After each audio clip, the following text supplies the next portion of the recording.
TAPCO Furniture in ACU.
Nutnfancy SHOT Show 2010 at the TAPCO booth. Man, there's lots to see here. You've seen me test some of their intra-fuse stock systems for various guns. 10-22, Mini 14. Those are high-value systems that work, and that's one reason I'm a TAPCO fan. It won't break your wallet, and they just give you good quality of everything they put together. Proven by my own testing once again. So let's take a wander through the TAPCO booth. We have one of their representatives standing by for the Nutnfancy project. And yeah, they have accessories for the SKS, AK-47 variants, 10-22s, Mini 14s, AR-15s. Mr. Kevin Miller, how's it going, dude? Good, yourself? Very good. I'm busy here at SHOT Show trying to show all the cool stuff for my viewers. There's lots to do. You're on my list. Wonderful. We appreciate to have you by. We got a lot of new products coming out this year. First thing on the list, we got the Mini 14. It's a composite magazine for the Mini 14 series. Awesome. TAPCO's coming out with a Mini 14 mag. Did not know that. Yeah, as a non-tilt follower, stainless steel spring. It's going to give you a reliable magazine, all 100% US made, and it's built to military grade specific, so it's going to last a long time for you. Wicked. Let's see how heavy that is. Not heavy at all. In fact, that's probably one of the lightest magazines I've seen for the Mini 14. And all the TAPCO magazines that I've used AK-wise, and that's most of my experience, let me flip around to my fat face, are excellent. They're very reliable. I haven't had any problems with it. The only hit I can take, and you guys know I'm always keeping it real with you, right? Is the waffle pattern might get in the way of you double stacking the magazine in the pouch. Some of the pouches are a little tight, and they're more designed for an aluminum magazine that are slick-sided. So, you know, definitely try these out in your pouch to see if you can do two mags side by side. Many of the manufacturers out there have already accounted in some of the latest technology textured magazines. Fair enough. So they weren't accounting for the polymer thickness. They were. A lot of times they're designed for the traditional 30-round aluminum magazines. Okay. The waffle on this is actually kind of low profile. Lower profile than your the AK mag that you guys AK was the first iteration. We really wanted to get aggressive on that because of the weapon being built for all kinds of climates and environments. So that was one of the things that we looked at on that. But it's going to be a very reliable magazine, and obviously we come out with products that you can afford. It's going to be under $20 retail, so it's going to be easily available. What did I just say in the intro? I'm not kidding when I say that. The TAPCO keeps their prices reasonable, and they don't have all the hype that maybe some of the other manufacturers do. Hey, let's talk to this real quick. I have it in the inventory. You guys are going to, in the Nutnfancy project, see more of the intra-fuse stock system for the Mini 14. You will find from my testing and what you've seen in the Armed Serenity series by Nutnfancy, it's one of the best stocks for the Mini 14 out there. I'm not saying it's the only option. There's some others, but it's a very good stock. Let me show you one reason. I'm probably stealing your thunder. By all means. Is that the lockup on the handguard is decent. Steel on steel, right? through here, through this lock point, and another one on the other side. I kind of forget. It makes it a very rigid platform, so it's not something that's just trying to have a tension strap, but it's actually locked in through both sides of the stock assembly, so it actually encases the barrel. Have you guys, in your own testing, the feedback from your users, be honest, had any problems with wandering zeros, breakages on the handguard on Intrafuse Mini 14 stock? Not heard any breakages at all. Now on the Zero, anytime you're putting on some type of a stock system that actually is a separate piece for the mount, return to zero is always going to be an issue. I always say, you know, I would not just put something back on without confirming zero. That's just my own personal opinion. I agree. But as far as people putting items on there, we've heard of no issues with mounting optics to it and getting a solid zeroed weapon. So far, with a red dot, forward mounted, I'm using an Alpha 30 by TAPCO. It's been great. You know, time will tell. Honestly, time will tell. Hard use will tell. Loctite this, and what's the other one on the other side? I'll show it in review, but you know, Loctite all your screws and don't take your handguard off. You know, this one right here. It locks in pretty tight though. Another thing I love about your Intrafuse series, I'll just use a Mini 14 now since we're looking at it, is it solves all your length of pull problems. Not just on the Mini 14, but I showed you over here the AK-47, you know, the SKS, these European rifles that come with a really short length of pull. It is. And that's been a problem with a lot of those series over there. They were designed for a number of different body styles. For us, you don't have to actually try to fit yourself to the weapon. You can fit the weapon to you. Right. Whether it's a youth shooter, female shooters, or you're on body armor, or you're just shooting in civilian clothes. The ability to adjust the length of pull is very important. And also I like is that you guys actually have that buttstock, the collapsible buttstock, come out long enough. I mean, you really can choose. A lot of guys say, well, yeah, it's adjustable. Well, in actuality, most of the manufacturers is adjustable to a very short length of pull, and then you're out of it. The TAPCO stocks, actually, for taller guys like myself, will get out there. You can take your pick. You need a long length of pull, you can do it. You're wearing body armor, tactical gear, come up short like that. All of which I've tested both on the Mini and also the 1022, which we'll show here in just a sec. That is a great pistol grip, by the way. I like it. Thank you. And we're getting a lot of feedback from our users on it. It's something that we manufacture for a number of different weapons platforms. What's nice about it, because you do have the swell at the bottom, it's almost like a hand rest, and it does taper rather tight in towards the top, so it fits a number of different hand styles and gives you good texture grip. Modeled after, did I hear like an M249 grip? It is. It's modeled after the 249 saw grip from the FAL as well. You've seen that same style of grip, and we've incorporated it to fit a number of different weapons platforms. Fair enough. 1022 is wearing your longer first generation vertical grip by TAPCO, which I've used personally. I've always thought they're too long. Myself, I cut one down with a hacksaw and was really proud of myself for doing it, going, yeah, cool mod. And what does TAPCO do? They come out with a shortened version. Well, is that user feedback you guys got? It is, and it's also some of the feedback we received. Now, on the AK family of weapon systems, you typically have to rock the magazine in. A full-size vertical grip was precluding you from doing that. So by manufacturing a shorter grip, not only do we fit people like yourself who want to use a shorter grip to better fit their comfort level, but also it gives the AK users the ability to rock the magazine into the weapon system without any difficulties. Excellent. Heavy barrel capable Intrafuse system for the 1022, right? Yeah, it works with the 920 barrels, so you can run a heavy barrel. It's going to be a free float system for that, as well as if you want the look but don't have a heavy barrel, you can utilize your standard barrel. There's going to be a little bit more daylight around it, but you can use a traditional barrel in this. Still free floated. It does. It free floats, and it gives it a tactical look. You have a quad rail system, both a covered Picatinny rail on the bottom that you get to slide off, as well as a top Picatinny and side Picatinnies as well. You know, I swear they must be watching the Nutnfancy project because the 1022 TAPCO that I did, look last year in video, if I think about it, I'll annotate it. I had to put a rail on it to put a light on the side, a Phoenix P3D I think I'm running on the side. For a tactical 1022, it should be light capable for maximum training. Here Intrafuse and TAPCO's doing it. They include that in the package, right, Kevin? It does. It's already mounted. Oh, really? So you can unmount if you want to, of course. Can. Awesome. I think it's probably more than I would need, but at least you have it.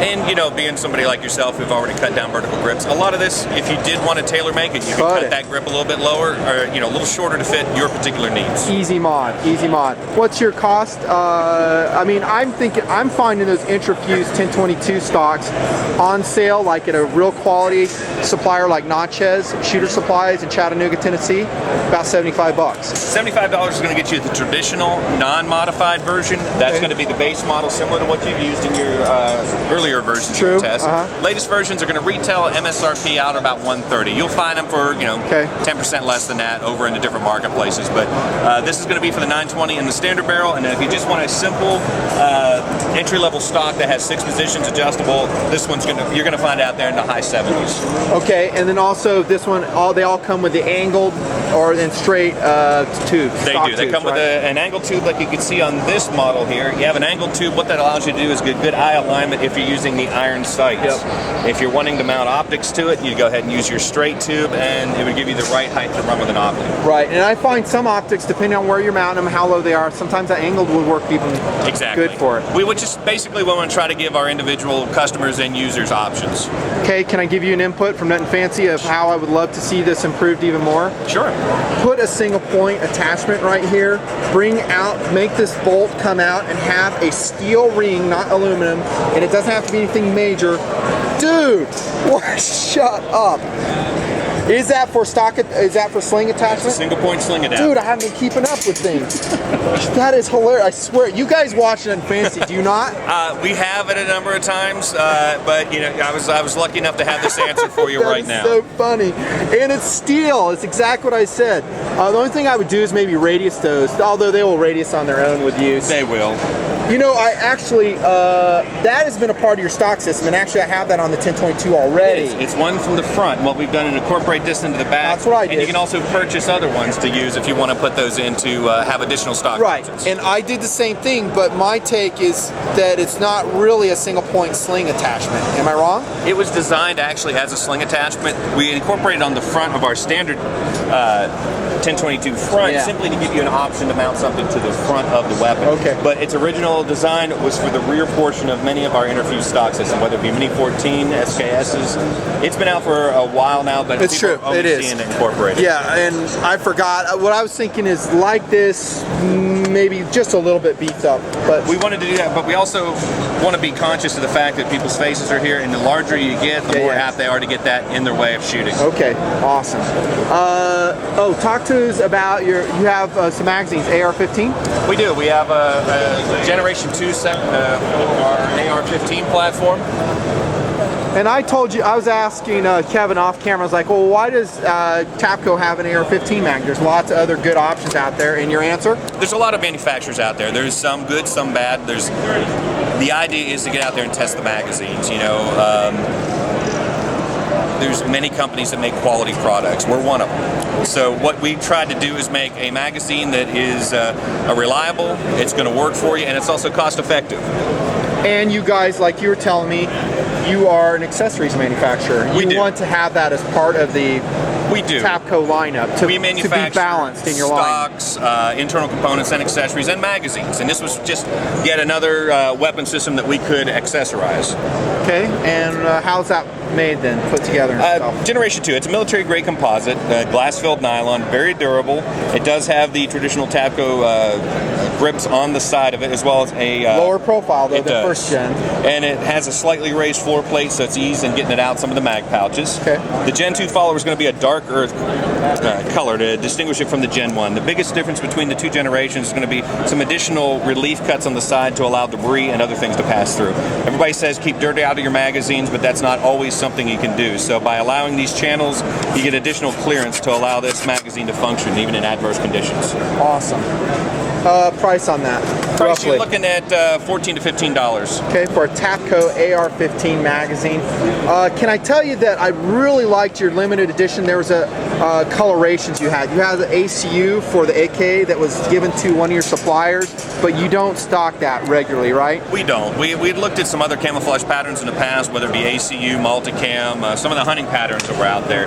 And because it was centered through a different supplier to apply that material to our stocks, sometimes delivery schedules and everything else weren't what we would want to work with. So it made it difficult for us to deliver product to our customers.